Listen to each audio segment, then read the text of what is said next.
Майкл Джозеф Джексон родился 29 августа 1958 года в небольшом городе Гэри в штате Индиана, США, и был седьмым из 9 детей Джозефа и Кэтрин Джексонов. Джозеф работал крановщиком на сталелитейном заводе, был гитаристом в местном блюз-бенде и в прошлом увлекался боксом, а Кэтрин работала на полставки в универмаге и присматривала за детьми. Дети в семье Джексонов обладали сильной тягой к музыке, и когда отец заметил, что его старшие сыновья самостоятельно обучились игре на гитаре, он решил создать семейный ансамбль. В 1964 году он создал музыкальную группу «Джексонс», куда поначалу вошло 3 старших сыновей – Джеки, Тита и Джермейн, а уже в следующем году к группе присоединились 7-летний Майкл и его брат Марлон. Джозеф был достаточно сурового нрава и часто наказывал детей за любую провинность, и особенно это касалось музыки. Во время репетиций он сидел перед сыновьями с ремнем, и если кто-то из них фальшивил или ошибался, Джозеф сурово наказывал его за это. Такие же принципы у него были и в воспитании. Однажды, когда Майкл спал, отец в страшной маске пробрался к нему в комнату через окно. Он издавал страшные звуки и ревел, чем вызвал у ребенка ужас и страх. Так он решил научить детей закрывать окно перед тем, как ложиться спать. Долгое время после этого случая Майкла мучили ночные кошмары, и он не мог спокойно спать. Поначалу Майкл выступал в группе лишь как бэк-вокалист и танцор, однако вскоре его талант был отмечен отцом и братьями, и ему досталась роль основного вокалиста. Ввиду активной гастрольной деятельности ни о какой учебе в школе уже не могло быть и речи, и с детьми занималась специально нанятая учительница. Группа много гастролировала, и часто им приходилось играть во всяких злачных клубах, разогревая публику перед стриптизом. Но, наконец, они были замечены, и с Джексонами подписала контракт звукозаписывающая студия, после чего семейство перебралось в Лос-Анджелес. Вскоре Джексонс решено было переименовать в Jackson 5.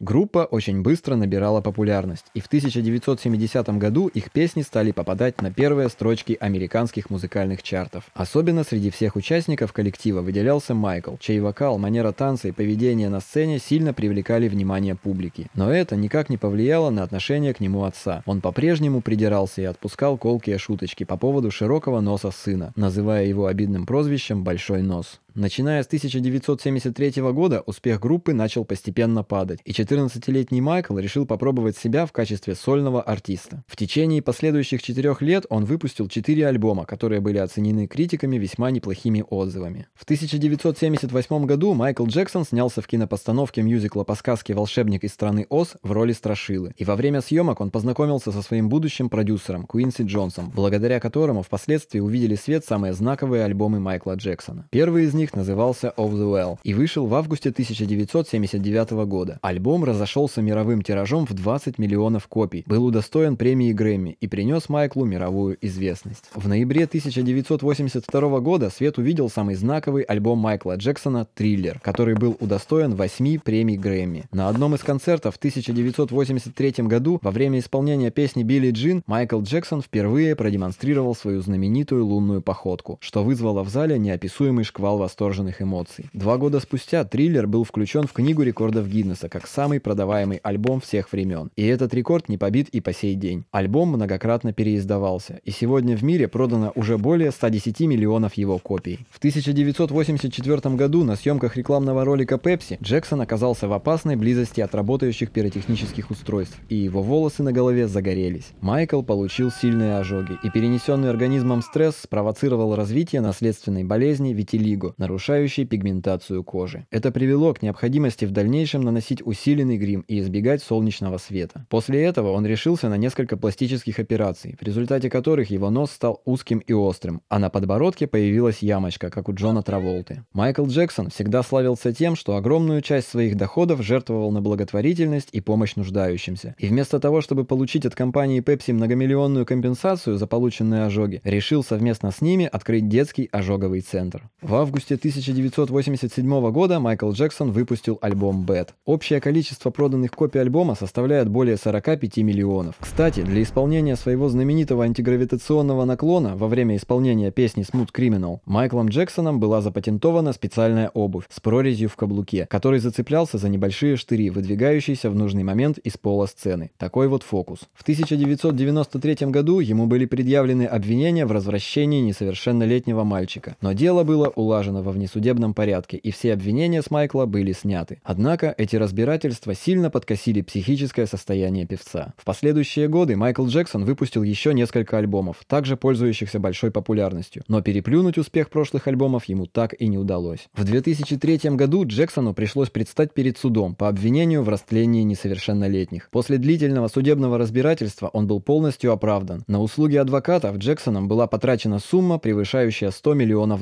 и к концу этих судебных тяжб Майкл был практически разорен. В последние годы жизни Джексон часто страдал от бессонницы, и 25 июня 2009 года сердце Майкла Джексона остановилось из-за передозировки снотворным средством. Ему было всего 50 лет, хотя и не исключен тот факт, что он инсценировал свою смерть. Майкл Джексон – один из величайших артистов в истории человечества. Его вклад в развитие современной музыки просто неоценим. Он заслуженно получил титул короля поп-музыки и стал кумиром для многих популярных звезд современности. Его благотворительные фонды не дали умереть с голода миллионам маленьких детей, проживающих в отстающих странах. Всего за свою творческую деятельность он пожертвовал на благотворительность более $300 миллионов. Джексон более 10 раз попадал в книгу рекордов Гиннесса, в том числе и как человек, попавший туда самое большое количество раз. Даже сегодня, по прошествии многих лет, имя Майкла Джексона остается предметом споров и изучения его как феномена 20 века. О нем и по сей день пишут книги, снимают документальные фильмы и ставят театральные постановки. Это была история Майкла Джексона. Вы на канале Short History. Если хотите стать спонсором наших будущих видео, ссылка на донат в описании под роликом. Подписывайтесь на наш канал, чтобы не пропустить новые короткие истории. Ставьте лайки, пишите комментарии, жмите колокольчик. Будьте с нами.